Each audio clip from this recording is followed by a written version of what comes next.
দেখাবো ইনশাল্লাহ, আমার সেলুনে দেখা হবে, যেখানে এসে না। সেলুনে যাবেন নাকি? বাসা বাড়িতে আগে যাবে, বাড়ি যাবে।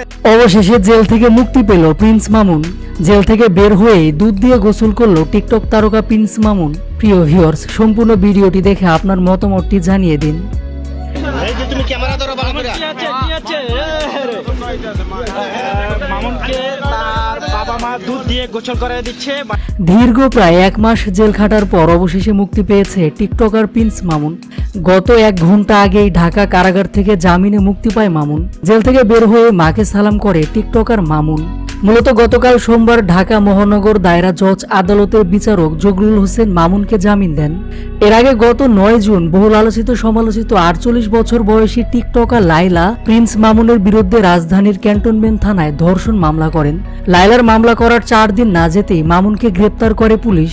এরপর 11 জুন ঢাকার মেট্রোপলিটন ম্যাজিস্ট্রেট আদালতে গ্রেপ্তার প্রিন্স মামুনকে হাজির করার পর তাকে কারাগারে পাঠানো হয়।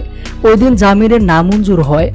এরপর প্রিন্স মামুনের পক্ষে মহানগর দায়রা জজ আদালতে জামিনের আবেদন করা হলে আদালত গতকাল সোমবার শুনানির দিন ধার্য করেন। শুনানি শেষে অবশেষে জামিন পান। মামলার এজাহার অনুযায়ী জোরপূর্বক ধর্ষণের ঘটনা ঘটেনি বলে আসামি পক্ষের আইনজীবী শুনানিতে দাবি করেন। আসামি পক্ষ থেকে আরও বলা হয়েছে, শুধুমাত্র হয়রানি করার জন্য এই মিথ্যা মামলা দায়ের করা হয়। জামিনের বিষয়টি গণমাধ্যমকে নিশ্চিত করেছেন ঢাকা মহানগর গোয়েন্দা পুলিশের প্রসিকিউশন বিভাগের সহকারী পুলিশ কমিশনার নুরুল মুত্তাকিন। এদিকে গতকালকে মুক্তি ধার্য হওয়ার পর অবশেষে আজকে দুপুর 1:30 কারাগার থেকে বের হয় মামুন।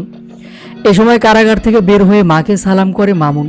তারপর মামুনকে দুধ দিয়ে গোসল করে বরণ করিয়ে নেয় তার সহযোগীরা।